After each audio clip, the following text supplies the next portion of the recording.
Alhamdulillah wassalatu wassalamu ala Rasulillah wa ala alihi wa sahbihi wa mawalah wa la haula wa la quwwata illa billahi wa ba'du. Ma'asyiral muslimin yang dimuliakan Allah Subhanahu wa taala. Alhamdulillah di malam hari ini kembali kita bisa duduk untuk bertalabul ilmi di Masjid Al-Fajri Nagoya ini. Salawat dan salam kita hadiahkan kepada Rasul kita Nabi besar Muhammad sallallahu alaihi wa ala alihi wasallam. Kita lanjutkan kajian Siratul Mustafa, sejarah orang pilihan manusia terbaik dunia, Rasul kita Nabi besar Muhammad sallallahu alaihi wasallam. Dan malam ini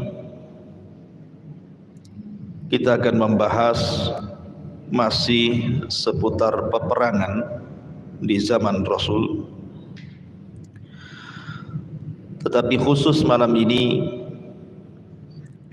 peperangan yang terjadi ini sangat menyedihkan hati kaum muslimin, terutama Nabi sallallahu alaihi wa ala alihi wasallam.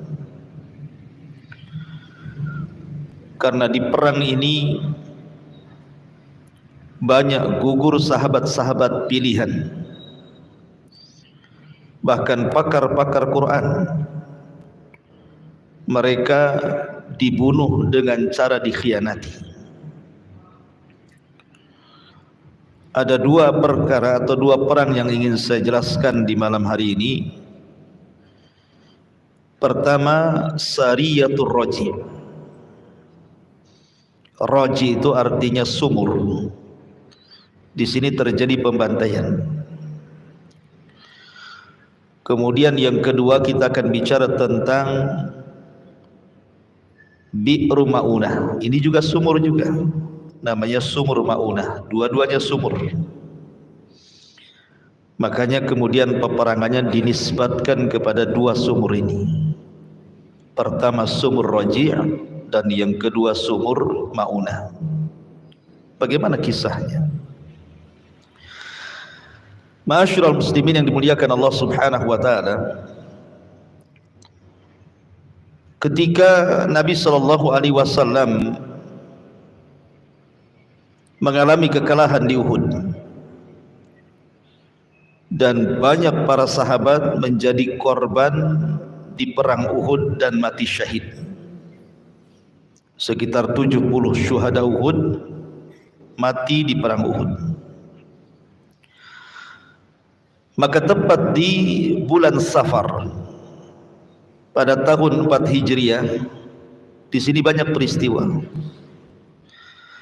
Salah satunya adalah peristiwa yang kita akan kisahkan, Sariyatu Ar-Raji. Sariyah itu satu pasukan yang tidak dipimpin Nabi. Jadi suatu ketika dikisahkan, datang dari kabilah Idhal dan Qara menemui Nabi sallallahu alaihi wasallam untuk diutus kepada mereka yang bisa mengajarkan Islam dan membacakan kepada mereka Al-Quran. Maka Nabi sallallahu alaihi wasallam ketika itu mengutus 6 sahabat terbaik. Nanti kita akan kisahkan sedikit biografi dari 6 sahabat ini. Lah, kemudian setelah kemudian mereka pun sampai di tujuan, tiba-tiba kemudian mereka dikhianati. Akhirnya terjadilah pembunuhan terhadap 6 sahabat ini dan terjadi pembantaian di sumur namanya Raji. Siapa sahabat-sahabat ini? Bagaimana kisah pembantaiannya? Ini yang menarik kita akan bahas di malam hari ini. Ma'asyiral muslimin yang dimuliakan Allah Subhanahu wa taala. Pertama sahabat yang diutus Nabi sallallahu alaihi wasallam adalah Marsad ibn Abi Marsad. Marsad ibn Abi Marsad, dan dia termasuk orang yang awal-awal masuk Islam. Dia mengikuti dua peperangan besar. Pertama perang Badar, dan yang kedua perang Uhud. Marsad ini, ma'asyiral muslimin yang dimuliakan Allah Subhanahu wa taala, dia adalah Marsad ibn Abi Marsad ibn Husain dari Bani Ghinah, dan ayahandanya semasa jahiliyah itu berkawan baik dengan Hamzah ibn Abdul Muttalib, maksudnya paman Rasul. Marsad ibn Abi Marsad ini ketika perang Badar, dia dipercaya untuk membawa tawanan. Dalam perang Badar kan kaum muslimin menang. Banyak orang-orang kafir Quraisy terbunuh dan tertawan. Yang menyeret tawanan itu adalah Marsad ibn Abi Marsad ini, karena besar perawakannya dan kuat tenaganya. Tiba-tiba kemudian di tengah jalan dia digoda oleh seorang wanita pelacur. Marsad ini digoda oleh seorang wanita pelacur namanya Inak. Si Inak ini, wanita pelacur ini adalah teman dia di masa jahiliyah. Akhirnya kemudian wanita ini mengajak berzina dengan Marsad, tapi Marsad karena sudah masuk Islam, tahu dosa zina, takut melakukan dosa besar, dia pun menyingkir dari wanita itu. Kemudian menghadap Nabi sallallahu alaihi wasallam. Karena ada perasaan suka, maka dia meminta izin kepada Nabi sallallahu alaihi wasallam untuk menikah dengan wanita pezina ini. Dari situlah kemudian turun ayat az-zani la yankihu illa zaniyatan aw musyrikatan waz-zaniyatu la yankihuha illa zanin aw musyrikin wa harrama dzalika 'alal mu'minin. Laki-laki pezina tidak boleh menikah kecuali dengan wanita pezina atau musyrik,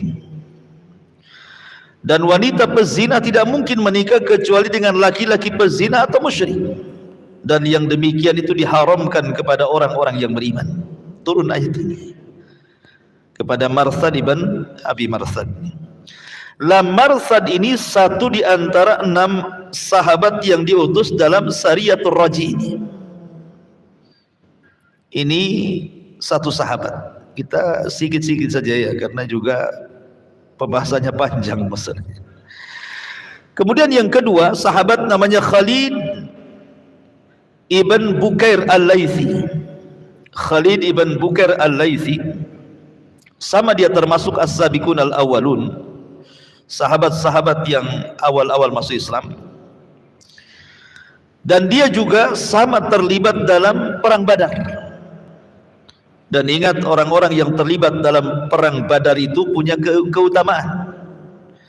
Salah satunya Nabi SAW mengatakan, siapa yang perang Badar itu i'malu ma syi'tum faqad ghafartu lakum. Berbuatlah sekehendakmu karena Allah sudah mengampuni dosa-dosa kalian. Jadi memang Ashabul Badar, orang yang terlibat dalam perang Badar ini ada keistimewaan sendiri dari Nabi sallallahu alaihi wasallam.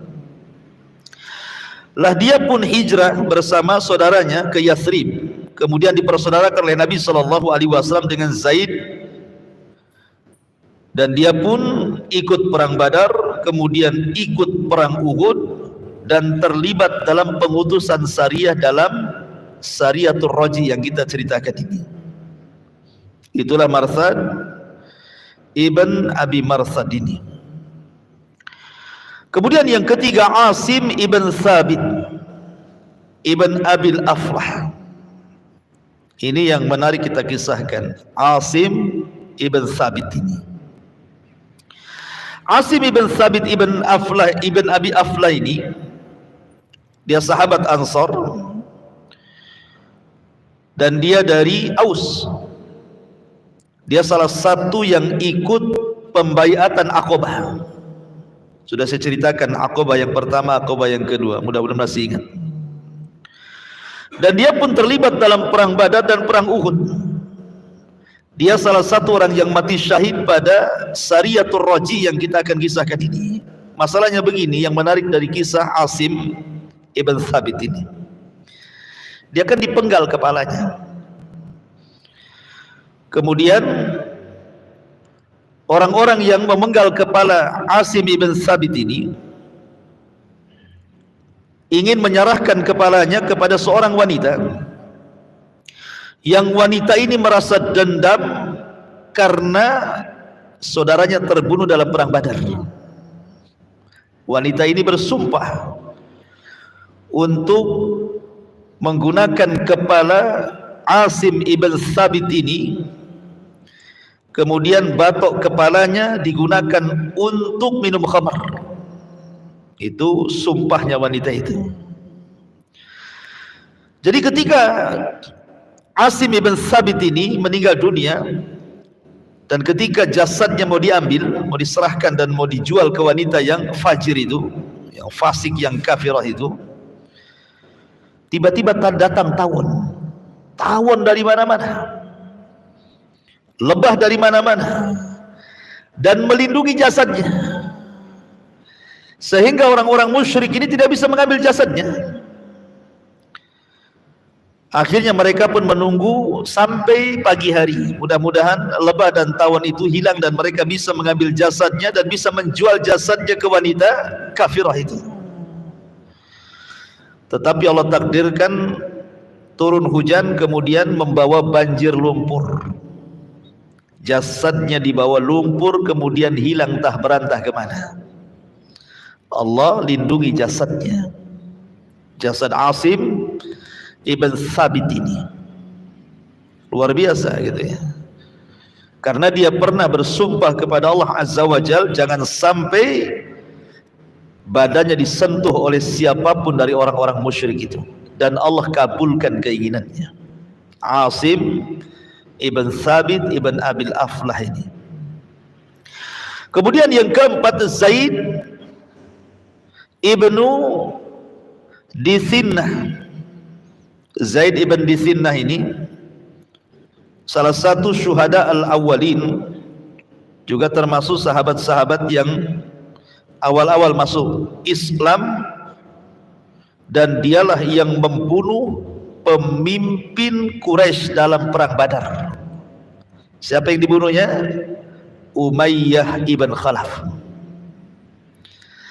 Umayyah ibn Khalaf ini sama dengan Abu Jahal posisinya, pemimpin, sama dengan Abu Sufyan, sama dengan Abu Lahab, pemimpin besar. Dan dialah yang dikutuk Nabi SAW ketika Nabi sholat. Kemudian Uqbah ibn Mu'aid datang membawa kotoran, diletakkan di pundak Rasul. Datang Fatimah membersihkannya.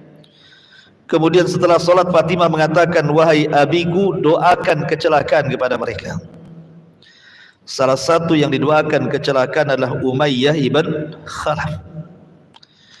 Dan Allah kabulkan kutukan Nabi, sehingga Umayyah ibn Khalaf dibunuh oleh Zaid ibn Dithinnah ini di perang Badar. Dan Zaid ibn Dithinnah al-Ansari ini sekali lagi termasuk as-sabiqun al-awwalun, orang-orang yang masuk Islam di awal-awal, ikut dalam perang Badar dan juga perang Uhud, kemudian gugur di Sariyatul Raji yang kita ceritakan. Kemudian yang kelima, Abdullah ibn Tariq. Abdullah ibn Tariq Dia juga sama termasuk as-sabiqun al-awwal. Dia terlibat dalam 2 peperangan besar, Badar dan juga Uhud. Dan dia adalah salah seorang juga sahabat yang diutus oleh Nabi sallallahu alaihi wasallam dalam perang Dzatur Raji ini. Dan yang terakhir yang menarik lagi namanya Khubayb ibn Adi. Khubayb ibn Adi ini tertangkap dalam Sariyatul Raji, kemudian dibawa ke Haram. Karena orang-orang Mekah itu mereka ingin membalas dendam kekalahan mereka di Badar, dan siapa sahabat-sahabat yang pernah membunuh keluarga mereka. Dan mereka hafal siapa-siapanya, termasuk Khubayb bin Adi. Ketika dalam Sariyatul Raji dia tertangkap, kemudian dibawa ke Mekah. Ketika dieksekusi, hendak dieksekusi karena ketika itu jatuh di bulan Hurum dan di tanah haram, orang-orang musyrik pun masih mengagungkan tanah haram masalahnya. Apalagi di bulan haram, akhirnya dibawa ke luar tanah haram, ke daerah yang namanya Tan'im. Di Tan'im inilah dia dieksekusi. Sebelum dieksekusi, maka dia minta izin untuk melaksanakan wudu dan sholat 2 rakaat dengan singkat, supaya jangan dikira dia takut dibunuh. Kalau lama-lama sholatnya kan disangkanya takut dibunuh gitu. Jadi sholatnya disingkatkan. Kemudian setelah sholat, pembesar Quraisy mengatakan kepada Khubayb ibn Adi ini, atasurruka anna Muhammadan makanak, sudikah dirimu kalau seandainya posisimu diganti dengan si Muhammad itu? Maka Khubayb bin Adi, demi Allah, jangankan lagi dia menempati posisiku, 1 duri saja menancap di kaki Rasul, saya tidak rela. Apalagi kemudian di sini, gitu ya, yang mau dibunuh, gitu ya, 1 duri saja menancap, saya tidak rela. Lihat bagaimana para sahabat menebus jiwa mereka karena kecintaan mereka kepada Rasul, bukan isapan jempol belaka, betul-betul dibuktikan dalam perbuatan. Akhirnya Khubayb ibn Adi pun membaca Al-Quran dan terus membaca Al-Quran. Diputus tangannya baca Quran, putus tangan kirinya baca Quran, diputus kakinya baca Quran, kepalanya pun terputus baca Quran sampai meninggal. Khubayb ibn Adi ini 6 sahabat yang diutus Nabi sallallahu alaihi wasallam dalam perang Dzatur Raji atau Sariyatul Raji. Taib, bagaimana kisahnya? Ma'asyiral muslimin yang dimuliakan Allah Subhanahu wa taala. Perang Dzatur Raji ini Al-Imam Ibn Ishaq rahimahullahu taala, beliau mengisahkan, dan dia pakar sejarah. Jadi ketika Nabi sallallahu alaihi wasallam kalah dalam perang Uhud, kemudian Nabi sallallahu alaihi wasallam mulai mengatur strategis dalam dakwah. Dia ingin mengirim orang-orang pilihan ke kabilah-kabilah, mengajak mereka masuk Islam. Ya, sebagai berhasil, sebagiannya tidak, namanya dakwah kan itu ya. Sehingga kemudian ada 2 kabilah datang, namanya kabilah Idhal dan Qarah ini, menjumpai Nabi sallallahu alaihi wasallam, kemudian meminta kepada Nabi sallallahu alaihi wasallam, tolonglah kirimkan kepada kami para pakar-pakar Quran untuk mengajarkan Islam kepada kami. Akhirnya kemudian Nabi sallallahu alaihi wasallam pun mengutus orang-orang yang saya sebutkan tadi, 6 sahabat ini, karena mereka pakar-pakarnya masalahnya ya. Diutuslah mereka. Lah ketika kemudian sampai di sebuah sumur namanya Sumur Ar-Raji, makanya peristiwa ini disebut Dzatur Raji, Sariyatu Ar-Raji, karena dinisbatkan kepada sumur. Maka kemudian bukannya mereka dihormati, justru mereka dikepung, dikhianati. Nabi SAW dibohongi. Akhirnya kemudian ketika mereka pun dikepung di situ, maka mereka meminta untuk menyerah. Kalau menyerah, mereka tidak akan dibunuh. Tetapi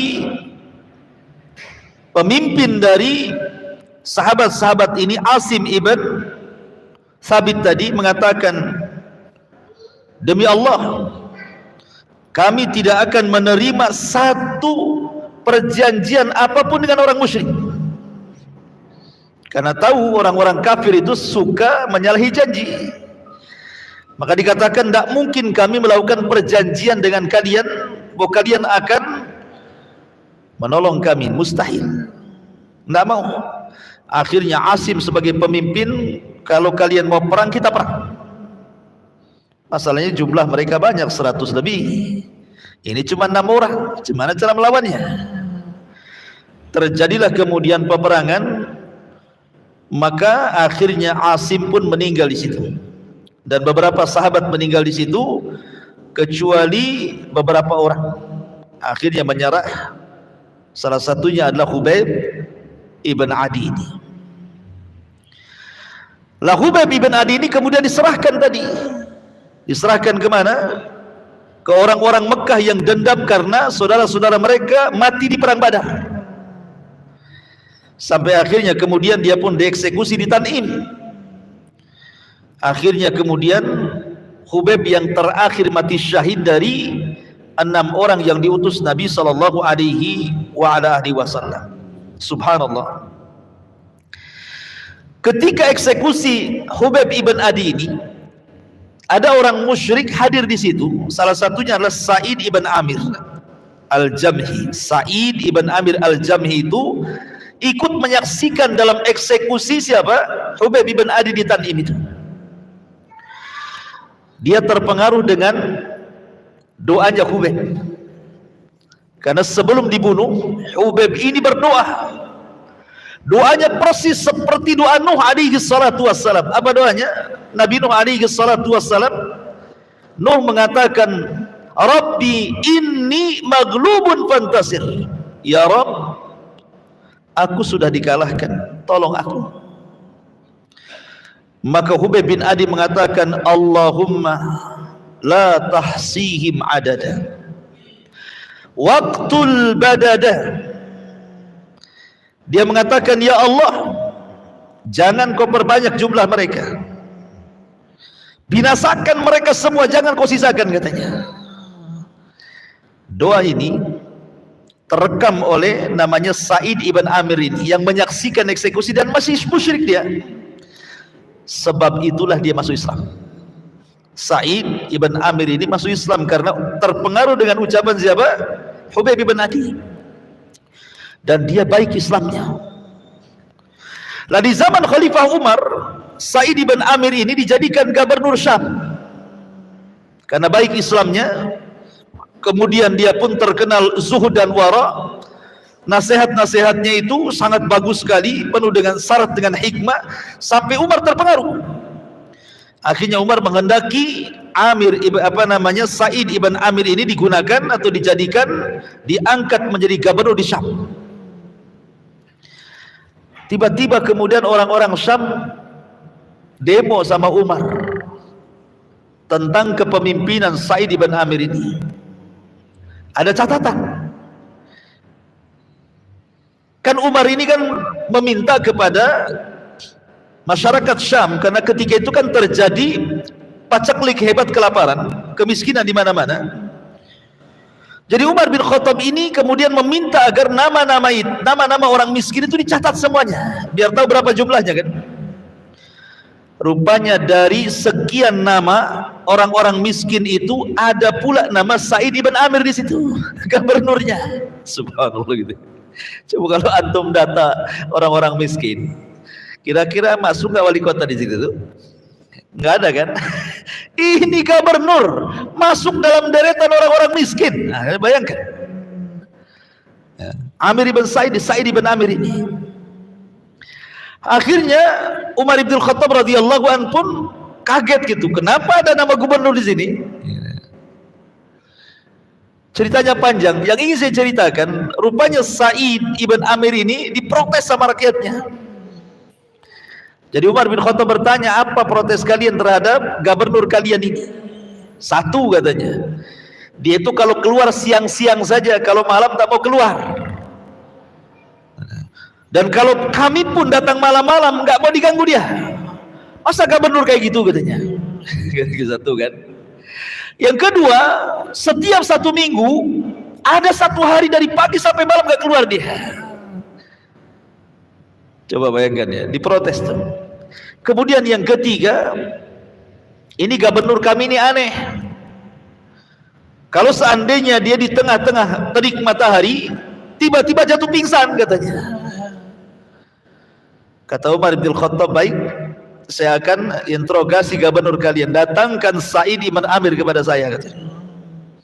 Didatangkanlah Sa'id ibn Amir kepada Umar. Ya Sa'id, saya dengar rakyatmu memprotes 3 poin katanya. Ya, ada apa wahai Amirul Mukminin? Pertama, kau ini kalau menemui rakyatmu siang saja, malam tak mau temui. Yang kedua, seminggu sekali malah kau nggak bisa ditemui dari pagi sampai malam katanya. Yang ketiga, kamu itu kadang-kadang pingsan, ada apa kan katanya. Kata Sa'id ibn Amir, saya jawab wahai Amirul Mukminin, ya. Yang pertama, adapun kenapa saya keluar siang dan tidak keluar malam, karena malam itu adalah hak aku dengan Robku, jangan ada yang ganggu. Kalau siang adalah hak diriku dan rakyatku. Aku kalau malam tahajud, baca Quran, zikir, makanya saya tidak mau diganggu.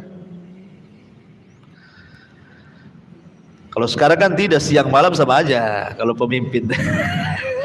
Siang ke kantor, malam kuliner. Kan itu ya. Iya. Kemudian seminggu sekali, kenapa saya dari pagi sampai malam saya nggak keluar? Ya Amirul Mukminin, saya ini punya pakaian satu, tidak mungkin tidak dicuci 1 minggu. Saya harus cuci pakaian. Pakaiannya orang dulu kan menggunakan ihram. Antum tahu orang ihram? Nah, seperti itulah pakaiannya orang dulu. Saya harus cuci pakaian itu. Tidak mungkin saya keluar telanjang. Saya harus cuci, saya akan jemur, baru kemudian besok saya pakai lagi, minggu depan saya cuci lagi. Bayangkan, pemimpin zaman sekarang, jangan antum hitung pakaiannya, hitung lemarinya. Hitung lemarinya, ya kan? Pakaiannya nggak usah hitung pakaian, lemarinya saja. Ya, kalau sudah banyak lemari, banyaklah pakaiannya di situ. Adapun kenapa yang ketiga ini yang kaitannya dengan cerita Khubayb bin Adi. Kalau aku tersengat matahari, aku selalu terbayang bagaimana penyiksaan orang-orang musyrik kepada Khubayb bin Adi yang aku saksikan kala itu. Bagaimana Khubayb diikat dalam tiang, kemudian matahari di atas kepalanya. Tiba-tiba dia berdoa kepada Allah, Allahumma ahsi adada waqtul badada. Ya Allah, sedikitkan jumlah mereka, bunuh mereka, jangan kau sisakan katanya. Kalau aku teringat dengan doanya Khubayb ibn Adi, wahai Amirul Mukminin, aku tidak tahan, aku pun pingsan. Inilah siapa? Sa'id ibn Amir ini yang menyaksikan eksekusinya Khubayb ibn Adi radhiyallahu anhu. Ini satu kisah yang disebut dengan Sariyatul Raji' namanya ya. Ini satu kisah. Kemudian kisah yang kedua. Kisah yang kedua tak kalah menariknya. Kisah yang kedua disebut dengan kisah Sumur Ma'unah. Bi'rul Ma'unah namanya. Baru saja Nabi SAW sedih dengan kematian 6 syuhada ini. Sedih Nabi SAW, bagaimana tidak? Dikhianati. Makanya Allah Subhanahu wa taala berfirman dalam surah Al-An'am, "Walaqad kadzdzabat rusulun min qablika fasabaru 'ala ma kudzibu wa udhu hatta atahum nasruna wa la mubaddila li kalimatillah wa laqad ja'aka min naba'il mursalin." dan sungguh rasul-rasul sebelum engkau wahai Muhammad pun telah didustakan, tetapi mereka sabar terhadap pendustaan dan penganiayaan yang dilakukan terhadap mereka sampai datang pertolongan kami kepada mereka, dan tidak ada yang dapat mengubah kalimat ketetapan Allah, dan sungguh telah datang kepadamu sebagian dari berita rasul-rasul itu. Artinya bahwa kalau memang Nabi diuji, disakiti, dan juga para sahabatnya sampai dibantai, rasul-rasul dulu juga sama nasibnya. Bagaimana Zakaria dipenggal kepalanya, bagaimana Zakaria digergaji, bagaimana Yahya dipenggal kepala, bagaimana seorang nabi dikubur hidup-hidup, dan begitu seterusnya. Itu sudah dialami oleh pendahulu-pendahulu. Lah dalam perang Maunah ini, ma'asyiral muslimin yang dimuliakan Allah Subhanahu wa taala, sebelumnya Nabi sallallahu alaihi wasallam mendapatkan hadiah dari Abul Bara ibn Malik yang kunyahnya disebut Mulaibul Al-Sinah. Abu Bara ibn Malik ini, Abu Bara bin Malik, dia memberikan hadiah kepada Nabi sallallahu alaihi wasallam lewat pamannya, namanya Asad ibn Maunah. Paman daripada Abi Bara ibn Malik membawa hadiah kepada Nabi SAW. Jadi Rasul itu kan senang, walaupun dia orang kafir, tetapi kan tidak memusuhi, bahkan ngasih hadiah kan gitu. Tetapi hadiah itu ditolak oleh Rasul. Kemudian Abul Bara ini, Amir ibn Malik ini, akhirnya kemudian datang kepada Nabi SAW. Amir ibn Malik atau kunyahnya Abu Bara. Kemudian Rasul menawarkan untuk masuk Islam, tapi dia menolak. Tetapi anehnya, walaupun demikian, Abu Bara Amir ibn Malik ini meminta kepada Rasul untuk diutus beberapa orang yang bisa berdakwah dan mengajarkan Islam. Sama dengan kisahnya Sariyatul Raji tadi, di tahun yang sama, 4 Hijriah. Jadi berdekatan waktunya itu. Nabi SAW pernah sempat khawatir dan mengatakan, inni akhsha alaihim ahlan Najd. Kayaknya nggak bisa lah, saya takut sahabat-sahabat ini diutus ke sana tiba-tiba dibunuh oleh orang-orang jahat Najd itu. Tetapi kata Abul Bara, ana lakum jarun, kupastikan mereka akan selamat karena aku yang melindungi mereka. Karena Abul Bara Amir ibn Malik ini kan pemimpin, sehingga Rasul akhirnya percaya, karena orang Arab itu sangat menghargai perlindungan masalahnya, walaupun dari orang kafir. Diutuslah lebih banyak daripada Sariyatul Raji. Kalau Sariyatul Raji kan 6 orang, ini diutus 70 sahabat. Mereka ahli-ahli ibadah, qurra, pakar-pakar Quran. Memang orang-orang pilihan Nabi SAW itu 70 orang ini.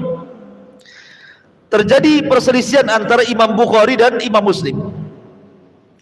Kalau Imam Muslim memberikan alasan sebab pengutusan Nabi SAW adalah karena permintaan mereka orang-orang itu supaya diutus 70 orang pengajar Islam dan pengajar Quran. Tapi Imam Bukhari mengatakan tidak, bahwa sebabnya karena mereka meminta bantuan karena akan diserang musuh-musuh mereka. Maka Rasul mengirim orang-orang ini. Tetapi riwayat yang masyhur bahwa Abul Bara Amir ibn Malik ini meminta kepada Nabi SAW untuk diutus kepada mereka para pendakwah Islam. Itu yang masyhur kisahnya. Maka kemudian Nabi SAW pun mengutus 70 orang, di antaranya Al-Haris, kemudian Ibn Sammah, kemudian Haram Ibn Milhan, kemudian Urwah Ibn Asmah, kemudian Nafi Ibn Badil, kemudian Amir Ibn Fuhairah, dan yang lainnya. Intinya jumlahnya 70 orang lah gitu ya. Berangkat 70 orang ini. Ketika sampai di sebuah sumur namanya Maunah, makanya peristiwanya disebut sumur Maunah. Ketika sampai di sumur Maunah itu, akhirnya kemudian pemimpin mereka diutus kepada kabilah untuk dikirim surat bagaimana pengajakan Nabi kepada Islam. Tetapi kemudian utusan ini malah dibunuh.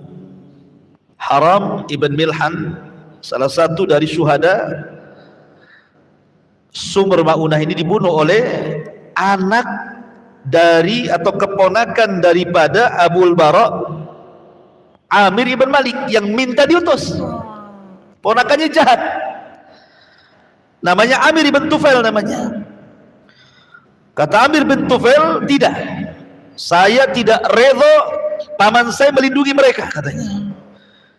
Ketika kemudian surat ini diberikan kepada Amir ibn Tufail oleh Haram ibn Milhan, ketika Haram ibn Milhan pulang, maka Amir ibn Tufail mengisyaratkan orang-orangnya bunuh dia. Maka dibunuhlah dengan tombak dari belakang, pengecut. Akhirnya utusan itu pun Haram ibn Milhan meninggal. Sebelum meninggal dia bertakbir kepada Allah dan mengatakan, Allahu Akbar, demi Allah aku sudah senang karena aku ingin masuk surga, katanya. Jadi dibunuh itu senang sahabat itu, karena apa? Intinya mati syahid kan itu sahabat itu kan. Ya. Akhirnya mendengar pembunuhan Milhan, Haram ibn Milhan ini, tentu sahabat-sahabat yang ada di sumur Maunah itu tidak terimalah. Lah rupanya Amir ibn Tufail ini berusaha mengajak kabilahnya tapi tidak mau. Makanya dia mengajak kabilah-kabilah yang lainnya seperti Dakwan, Ri'lin, Aisi, 3 kabilah ini. Mau pula 3 kabilah dikompori sama Amir ibn Tufail ini untuk menyerbu 70 para qurra Quran yang berada di sumur Maunah itu. Kepunglah mereka. Disinilah terjadi pembantaian, perang dahsyat di sumur itu. Tetapi karena kalah jumlah, maka semua gugur di perang ini, kecuali ada yang selamat, yang ketika itu telat datang. Memang dia telat datang itu yang menyusul kawan-kawannya. Dialah kemudian yang melaporkan kepada Nabi kejadian itu, namanya Amr ibn Umayyah al-Dhamri. Dia selamat kemudian melapor kepada Nabi SAW dan Rasul pun sangat sedih. Dari sini Rasul kemudian melakukan kunut nazilah selama 1 bulan. 5 waktu, zuhur, asar, maghrib, subuh, balik lagi ke zuhur gitu ya. Setiap hari 5 waktu Rasul melakukan kunut nazilah. Disinilah asbab kenapa ada namanya kunut nazilah. Ya, kunut kalau Palestina gitu kan, diserang sampai banyak orang korban gitu ya, perang di mana kaum muslimin banyak korban, maka kita disyariatkan untuk kunut nazilah. Karena Nabi ketika mendengar 70 para pakar-pakar Quran dibunuh di sekitar sumur Maunah itu, Rasul kunut nazilah selama 1 bulan, berdoa kepada Allah Subhanahu wa ta'ala untuk kemenangan kaum muslimin. Lah tentu ketika pembunuhan sahabat-sahabat ini oleh Amir ini, Ibn Tufail ini, Abul Bara Amir ibn Malik yang mengundang mereka tentu menyesal. Kenapa tidak bisa melindungi? Maka dia dendam sama ponakannya. Diutusnya Rabi'ah, anaknya, untuk membunuh Amir ibn Tufail ini, karena merasa bersalah kan itu ya. Tapi masalahnya ketika ditikam masih hidup dia. Sehingga ketika dia masih hidup terluka, dia pun mengarah ke Madinah ingin membunuh Rasul. Di tengah jalan dia mampir kepada serumah seorang wanita tua. Rupanya wanita tua ini punya penyakit menular. Kemudian menularlah penyakitnya kepada Amir ibn Tufail ini. Sebelum sampai di Madinah, di tengah jalan di padang pasir dia mati. Ya.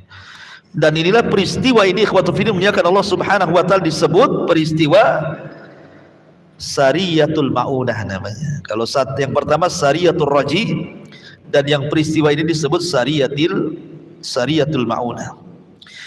Ini di antara dua tragedi yang terjadi. Baru setelah itu ada kasus baru di mana orang-orang Yahudi Bani Nadir ini yang terikat perjanjian piagam Madinah berkhianat.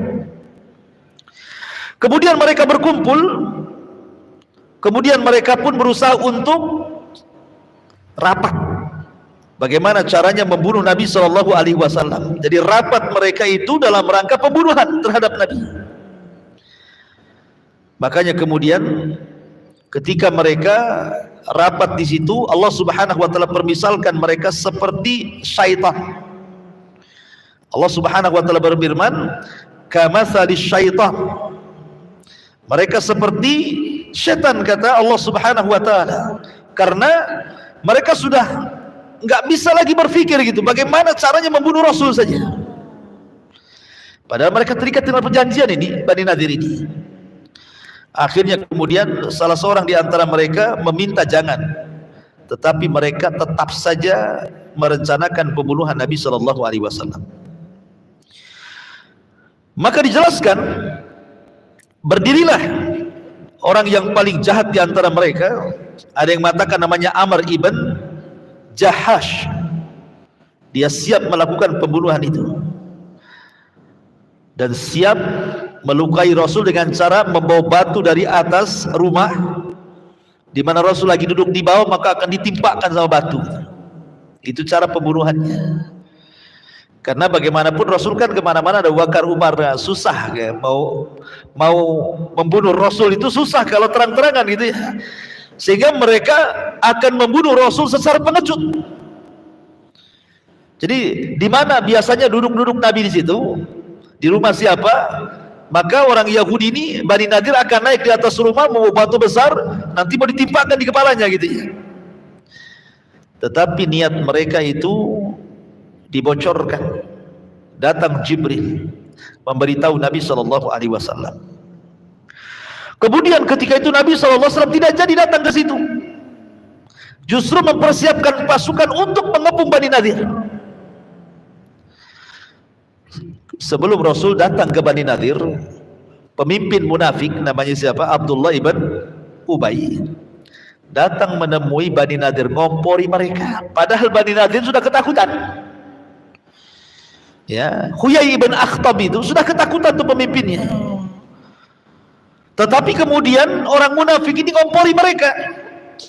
Makanya Allah Subhanahu wa taala kemudian firmankan, "Alam tara ilal ladzina nafaqu yaquluna li ikhwanihim alladzina kafaru min ahlil kitab la in ukhrijtum lanakhrujanna ma'akum wa la nuti'u fikum ahadan abada wa in qutiltum lanansurannakum wallahu yashhadu innahum lakadzibun." Apa kata Allah menggambarkan ini orang munafik yang menghasut orang-orang Yahudi ini? Tidakkah engkau memperhatikan orang-orang munafik yang berkata kepada saudara-saudaranya yang kafir dari antara ahli kitab, sungguh jika kamu usir, niscaya kami pun akan keluar bersama kalian, dan kami selamanya tidak akan patuh kepada siapapun demi kalian, dan jika kalian diperangi pasti kami akan membantu kalian, dan Allah menyaksikan bahwa mereka para pendusta. Bani Nadir sebenarnya sudah ketakutan, tetapi kemudian dikompori sama orang-orang munafik. Tenang, lawan saja. Nanti kalau kalian lawan, kami siapkan pasukan besar, kita lawan sama-sama. Ketika betul-betul pasukan sampai, tidak ada satupun orang munafik yang hadir. Nggak ada pertolongan, nggak ada bantuan. Dari situlah Nabi SAW kemudian mereka dikepung. Bani Nadir ini kan bentengnya penuh dengan pepohonan, terhalang dengan kebun-kebun, sehingga menyulitkan para sahabat untuk menjebol bentengnya. Akhirnya kemudian Rasul memerintahkan untuk menebang pohon, tebang saja pohon-pohon itu. Kalau sekiranya itu menghalangi tujuan jihad. Dari sini kemudian turun ayat, ma qata'tum min linatin aw taraktumuha qa'imatan ala usuliha fa biidznillah wal yuhziyal fasikin. Apa yang kamu tebang di antara pohon kurma milik orang kafir, atau yang kamu biarkan tumbuh berdiri di atas pokoknya, maka itu terjadi dengan izin Allah dan karena dia hendak memberikan kehinaan kepada orang-orang fasik. Akhirnya semua ditebang tuh sampai akhirnya mereka mendekati benteng. Ketika mereka mendekati benteng, dari situlah kemudian dijelaskan dalam Al-Quran, la in ukhriju la yakhrujuna ma'hum wa la in qutilu la yansurunahum wa la in nasaruhum la yuwalluna al-adbara thumma la yunsarun. Tidakkah engkau memperhatikan orang-orang munafik yang berkata kepada saudara-saudara yang kafir di antara ahli kitab, sungguh jika kamu diusir niscaya kami pun akan keluar bersama kalian dan kami selama-lamanya tidak akan patuh kepada siapapun dari kamu, dan jika kamu diperangi pasti kami akan membantu kalian. Tapi apa yang terjadi setelah Rasul mengapung? Tidak ada satu pun munafik yang datang kan? Dari situlah Allah berikan kehinaan. Mereka pun dikepung, akhirnya diusir dari Madinah. Diusir dari Madinah. Jadi terusirnya orang-orang Yahudi di Madinah itu bukan karena Rasul tidak suka dengan keberadaan mereka, tidak. Rasul bermuamalah dengan orang-orang Yahudi itu luar biasa. Kalau antum membaca sejarah bagaimana muamalah Rasul dengan orang-orang Yahudi itu luar biasa, menghormati mereka. Rasul memberikan kesempatan beragama mereka, tidak memaksa agama mereka. Rasul memberikan kehidupan kepada mereka, mau cari rezeki terserah mereka. Terkadang Rasul datang kepada orang sakit mereka, membantu kepada fuqara dan masakin mereka, dan begitu seterusnya.